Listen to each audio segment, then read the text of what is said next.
교회에서나 우리가 이렇게 누군가로부터 사랑합니다 이야기를 듣지, 세상에 나가면 거의 사랑합니다라고 못 들어본 것 같습니다.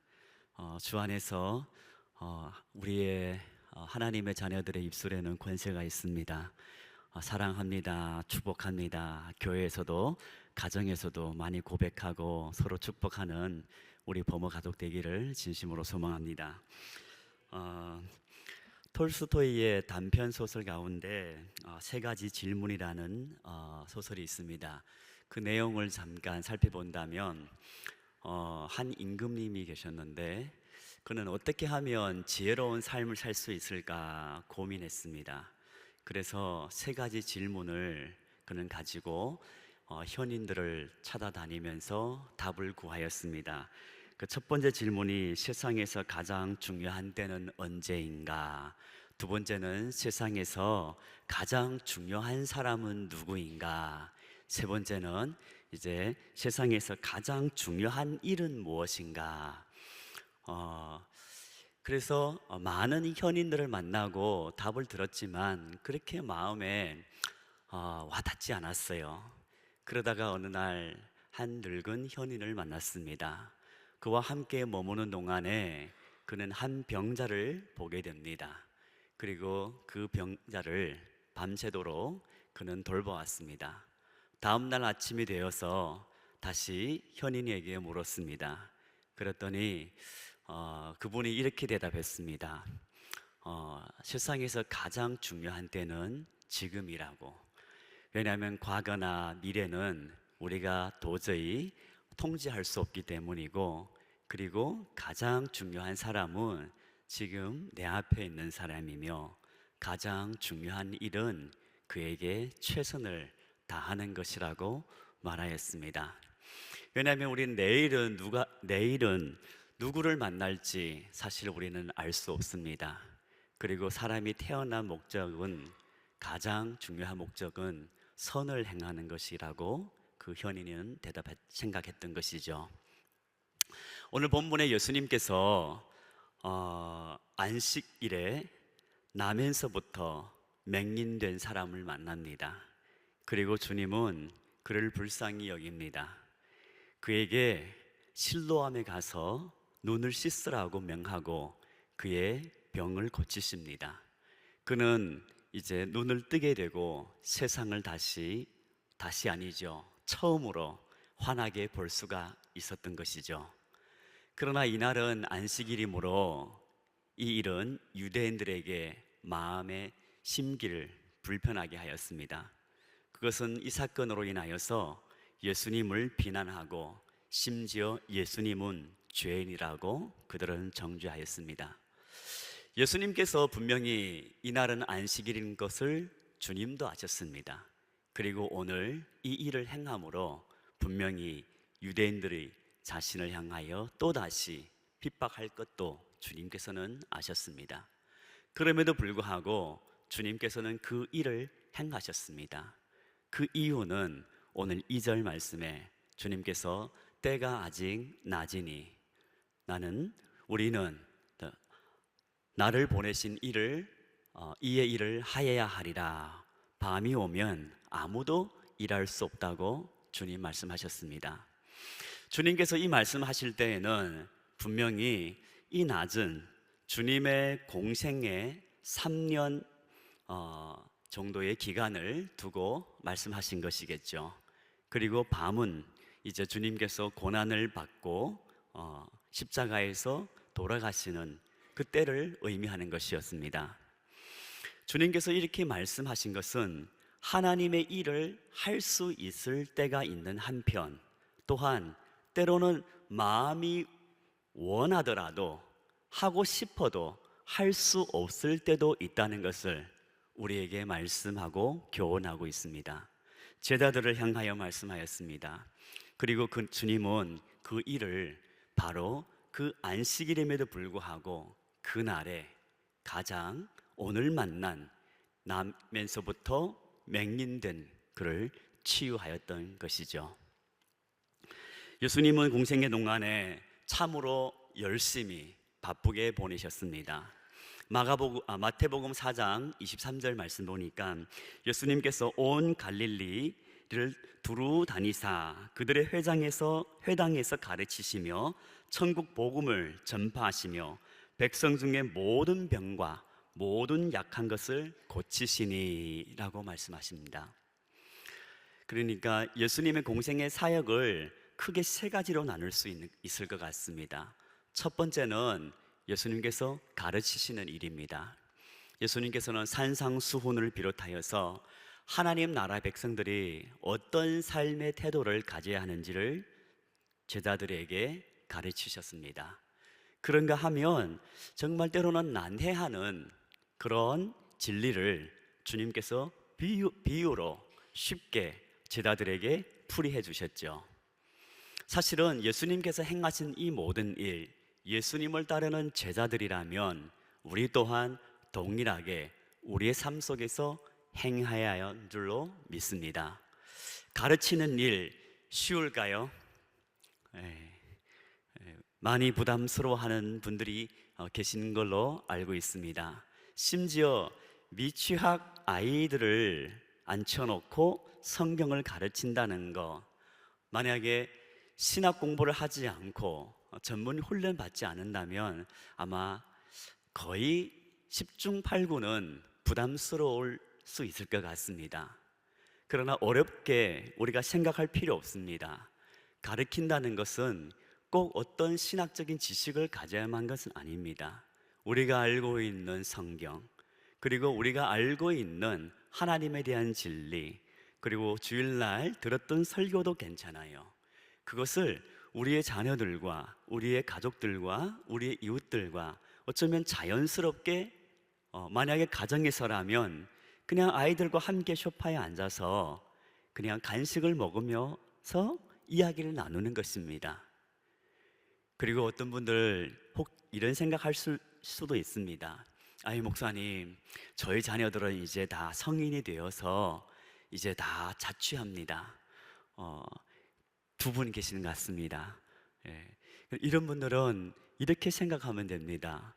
우리가 사랑방에서 내가 알고 있는 지식, 그리고 나의 간증, 그리고 내가 매일매일 매주마다 하나님의 말씀을 붙들고 어떻게 살았는지 그것을 나누는 것 또한 한편의 가르침이라고 볼 수 있습니다. 왜냐하면 나의 나눔으로 인하여서 누군가 교훈을 받고 은혜를 받으면 그것 또한 가르침의 일종이라고 생각할 수 있겠죠. 예수님께서는 가르치시고 또 고치셨습니다. 예수님께서는 많은 병자들을 고치셨습니다. 뿐만 아니라 마음에 상처 있는 자, 영혼에 고통 있는 자, 예수님께서 동일하게 그들의 아픔을 아시고 위로하고 주님께서는 치유하셨지요. 오늘 본문 내용 사실은 예수님의 치유 사역 중에 일부분입니다. 그런가 하면 우리의 삶 속에서도 우리 또한 치유의 사역을 할 수 있습니다. 또 마땅히 해야 합니다. 이번 추석에 우리 모모교회 단기 선교팀이 의료 선교팀입니다. 르완다로 향합니다. 그곳에서 직접 그곳에 있는 환자들을 고치십니다. 그러나 거의 우리 대부분 성도님들은 직접 병을 고칠 수는 없습니다. 하지만 마음이 힘든 자, 삶의 여러 고통 가운데 있는 자들을 친히 찾아가서 또한 그들을 위하여 그들의 아픔을 보듬어 줄 수는 있습니다. 따뜻한 말 한마디, 진심 담긴 기도, 그리고 때로는 위로의 하나의 문자, 그것 또한 치유의 사역입니다. 뿐만 아니죠. 우리 모모교회에서는 이런 사역들을 많이 하고 계십니다. 동대구 노숙자들을 향하여서 한 끼 식사, 일주일에 한 끼 식사를 제공하는 것 뿐만 아닙니다. 요양원에 계신 분들과 함께 예배드리는 것, 그리고 그들 앞에서 함께 공연도 하는 것, 그들에게 큰 위로와 힘이 됩니다. 그리고 힘든 가운데 삶 속에 있는 자들에게 어쩌면 우리가 한 달에 커피 한 잔 값 정도의 그런 기부도 어려운 가운데 있는 자들에게는 치유되는 사역일 수도 있습니다. 우리가 마음만 먹는다면 주변을 살피고 그리고 언제든지 충분히 행할 수 있습니다. 주님께서 그 많은 사역들을 하셨습니다. 주님께서는 때로는 말씀으로, 때로는 친히 주님이 고유한 능력으로, 때로는 사람들이 알아주지 않는 그들의 마음을 공유함으로, 공감함으로 주님께서는 그들의 상처와 아픔을 치유해 주셨던 것이죠. 이처럼 우리도 하나님의 사랑을 실천하면서 세상의 많은 아픔들을 고치고 치유할 수 있습니다. 그리고 무엇보다도 주님께서는 삶의 가운데에, 공생의 가운데에 천국 복음을 열심히 주님께서 전하셨습니다.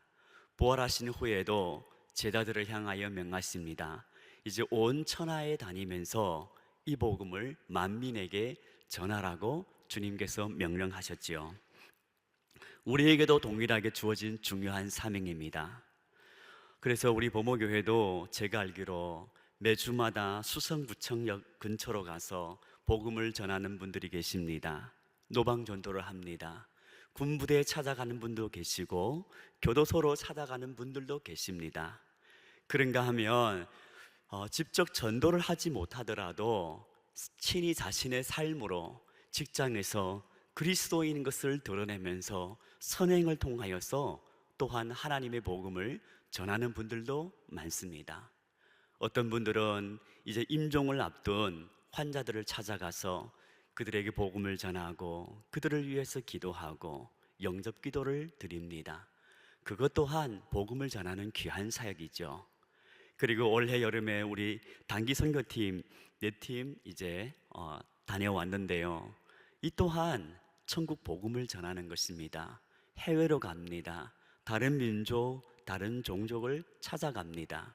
가신 분들뿐만 아니라 이분들을 위하여서 중보 기도하시는 분들, 동일하게 이 하나님 복음 전파하는 사역에 동참하는 것입니다. 어떤 분들은 보내면서 작은 선물을 보내고, 어떤 분들은 후원 헌금을 보내고, 어떤 분들은 하루도 빠짐없이 기도 제목 카드를 붙들고 기도하고 계셨습니다. 이 모두 다 함께 하나님의 나라를 위하여 복음 전파하는 사역에 동참하신 것이죠. 입으로 전하는 분이나 기도로 동역하는 분이나 그리고 몸으로 헌신하는 분이나 함께 이 복음을 전하는 사역을 감당하였던 것입니다. 우리가 이렇게 예수님의 사역들을 우리 또한 함께 동참하여야 하는데, 그러면 사실은 제가 지금까지 전한 부분들은 어쩌면 신앙생활을 어느 정도 하신 분들은 다 알고 있는 내용입니다. 그렇죠. 믿음을 전수해야지요. 전도해야 하고 계속해서 선한 일을 해야 하는 거 우리 다 알고 있지요. 그러나 정작 우리의 삶 속에서 어디서부터 어떻게 실천해야 할지 어쩌면 고민되신 분들도 꽤 있는 것 같습니다. 우리나라 거짓말 중에 1위를 차지하는 거짓말이 있다고 합니다. 여러분 무엇인지 혹 아시는 분 계실까요? 예, 나 오늘까지만 먹고 내일부터 다이어트 할 거야. 예, 늘 결단은 있습니다. 마음은 있습니다. 그러나 언제 시작할지, 그러나 내일은 또 내일의 내일이 있다는 거 우리 잘 알고 있죠. 때문에 계속 실패하고, 저도 지금 계속 운동을 해야 한다면서 어젯밤에도 아내와 함께 이번 주일만 지나면, 화요일만 지나면 이제 수요일부터 좀 운동을 해야 되겠다 얘기했는데 아내가 피식 웃더라고요. 예, 그 얘기는 하나 보자, 그 마음인 것 같습니다. 언젠가 우리는 실천을 해야 합니다. 우리의 마음에 품는 것으로는 하나님의 뜻을 온전히 순종했다고 말할 수 없지요. 때문에 우리는 궁극적으로는 우리 행동으로 그 현장에서 우리의 삶으로 그것을 증거해야 합니다. 그럼 언제부터 이 일을 해야 할까요? 예수님의 발자취를 따라 가르치고 고치고 전파해야 될까요? 어떤 분은 그런 말씀을 한 것을 기억납니다. 여행을 다니기 위해서는 세 가지 조건이 필요하다고 합니다. 하나는 돈이 필요합니다. 두 번째, 시간이 필요합니다. 세 번째, 건강도 있어야 합니다. 근데 젊은 날에는 돈은 없습니다. 몸은 건강하지만 그러다가 결혼하고 이제 애를 낳고 또 직장 생활 하다 보게 되면 여유가 없습니다. 시간도 안 납니다. 아이들을 키우다 보면 경제적으로도 여유가 없습니다. 그리고 드디어 이제 시집 장가 다 보내고 그리고 자녀들을 향하여서 손주는 나 절대 안 봐준다 선포합니다. 그리고 이제 드디어 같이 여행을 나가려고 하니 그때는 무리비 또 말썽을 피웁니다. 예. 그럼 모든 조건을 갖춘 후에 내 마음대로 내 뜻대로 움직이는 그런 시간, 그런 기회 사실 우리 인생에 많지는 않습니다. 그러다 보니 하루 또 한 해 계속 우리 마음에 품었던 일들을 미루는 경우가 있지요. 그것이 중요한 일임에도 불구하고 해야 한다는 부담감이 늘 마음에 있음에도 불구하고 그렇게 하루, 일주일, 한 달, 1년, 10년 그리고 어느덧 아이고 이제는 해라도 못하겠다 그때가 오는 것이죠. 그래서 오늘 말씀을 우리는 이 말씀을 통하여서 지금 바로 이때가 하나님께서 우리에게 허락해 주시는 낮이라는 시간임을 기억하는 은혜가 있기를 소망합니다. 그래서 이 귀한 시간들을 우리가 헛되이 흘러보내는 것이 아니라 이 시간을 소중히 여기고 이 기회를 놓치지 않고 주어진 시간 속에서 하나님을 영화롭게 하고 예수님을 본받아 이 세 가지 사역을 실천할 수 있는 저와 여러분 되기를 진심으로 소망합니다. 세상에는 세 가지 귀한 금이 있다고 합니다. 1번 황금, 2번 뭘까요? 백금이라고 말하신 분은 없네요. 2번은 소금이라고 합니다. 그리고 3번은 지금이라고 합니다. 지금은 말 그대로 왜 지금이 소중한가 하면 과거는 우리는 다시 돌이킬 수 없습니다. 그리고 미래는 다가올지 안 올지 우리 아무도 모릅니다. 5분 후의 일도 우리는 모릅니다. 내일 일을 어떻게 알 수가 있을까요? 다만 지금 현재 이 시간만큼은 우리가 선택할 수 있다는 것이죠. 내가 할 수도 있고 하지 않을 수도 있다는 것. 가끔 저와 여러분도 마찬가지로 그런 경험이 있을 거라고 생각됩니다. 어느 정도 세월을 지난 후에 뒤돌아보니 아쉬움을 남긴 채 후회할 때가 있다는 것이죠. 여러분 만약에 언제 어느 때를 돌아간다면 어느 때를 돌아가고 싶습니까? 천만에 이 말씀만큼 하지 마십시오. 나의 배우자를 만나기 전까지, 결혼식장 들어가기 전까지. 일전에 제가 어느 이제 은퇴하신 80 넘으신 이제 목사님과 통화한 적이 있습니다. 그 목사님께서 그 말씀 하시더라고요. 나 이제 다시 목회라면 이제는 정말 잘할 수 있을 것 같아. 은퇴 전에는 잘 몰랐대요. 그래서 목사님 지금 그 말씀, 그 현시에 그 말씀 하시면 저희들은 어떡하라고 생각됩니다. 그런가 하면 비슷한 경험을 저도 한 번쯤은 경험해 보았습니다. 5년 전에 이제 중국에서 9년 동안 함께했던 성도님들을 떠나고 이제 한국으로 나오는 공항으로 가는 길 한 3시간 정도 걸립니다. 상해 공항으로 가는 길 차를 탔는데 3시간 동안 눈물이 안 그치는 거예요. 비행기를 타서도 안 그칩니다. 스스로가 너무 민망할 정도로 옆에 사람이 좀 이상하게 여길 정도로 그렇게 눈물을 많이 흘렸어요. 왜 그렇게 눈물이 나는지. 그리고 그 눈물 가운데에 저는 분명히 한 가지는 있었어요. 후회함입니다. 기회 있을 때 좀 더 열심히 신방 다니고 좀 더 성도님들을 세심하게 살폈을 걸, 좀 더 열심히 뜨겁게 설교 준비하고 좀 더 말씀을 가르쳤을 걸, 왜 그러지 못했는지 그때는 마냥 계속 내일이 있듯이 내년도 있듯이 그렇게 보냈는데 언젠간 때가 되어 이제 헤어지니 너무 아쉽고 후회가 많았습니다. 그래서 그때 너무 많이 울어서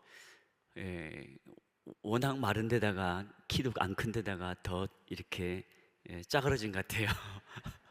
예, 어, 우리 한 번쯤은 그런 경험이 있지 않을까요? 아, 그때 그러지 않았으면, 그때 또 그렇게 했으면 얼마 좋았을까? 지금은 돌이킬 수 없습니다. 아무도 돌이킬 수 없습니다. 다만 중요한 것은 지금 우리가 주어진 지금의 현재에 있어서 앞으로 미래, 내일 우리가 후회하지 않으려면 오늘의 결단이, 오늘의 실천이 중요하겠지요. 주님께서 성육신하여 이 땅에 오셨습니다. 그리고 주님께서 빛으로 오셨습니다. 오늘도 주님께서 오늘 만난 그 나면서부터 맹인된 자를 주님께서는 고치셨습니다. 주님께서는 또 분명히 내일 안식일 다음 날에 그 맹인을 고칠 수도 있었습니다. 그러나 주님은 미루지 않았습니다. 주님께서는 오늘 낮이라고 주님은 알고 있었습니다. 어두움은 언젠간 옵니다. 일할 수 없는 밤 누구에게나 찾아옵니다. 이것만큼 분명합니다. 그러나 우리는 그 어둠이 온다는 것을 알면서도 불구하고 마치 그 어둠이 우리의 삶에는 찾아오지 않는 양 오늘 하루하루를 그저 어제와 동일하게 보낼 때도 많다는 것이죠. 저는 오늘 말씀을 통하여서 일할 수 없는 밤이 오기 전에 아직 우리에게 이 낮이 허락해 주었을 때 이 낮에 후회 없이 우리가 마땅히 실천할 바를 행할 수 있는 은혜가 있기를 주님의 이름으로 축원을 드립니다. 우리에게 주신 직분이 있습니다. 올해 맡을 직분이 있습니다. 내년에 그 직분 동일하게 주어진다는 보장이 없습니다. 오늘 우리에게 허락해 주신 우리의 공동체가 있습니다. 사랑방원이 있습니다. 내년에 같은 사랑방원으로 묶여 있을지 보장이 없습니다. 그리고 하나님께서 우리에게 허락해 주신 가족, 영원히 우리 옆에 있을 것만 같은데 꼭 그렇지는 않습니다. 우리 한 번쯤은 장례식장을 다 다녀오셨을 거라고 생각됩니다. 담임 목사님께서 장례식장에서 말씀을 전하실 때에 그런 말씀을 종종 하십니다. 언젠간 우리 또한 이 영정의 주인이 된다고. 그렇습니다. 내일 우리에게 속하지 않습니다. 우리에게는 다만 오늘입니다. 하나님께서 허락하신 이 낮의 시간에 우리가 후회 없이 마음껏 사랑하고 마음껏 나눠주고 마음껏 정말 후회 없이 베풀고 그렇게 하나님께 영광 올리고 사람을 사랑하는 우리 모든 부모 가족들 되기를 진심으로 주의 이름으로 축원을 드립니다.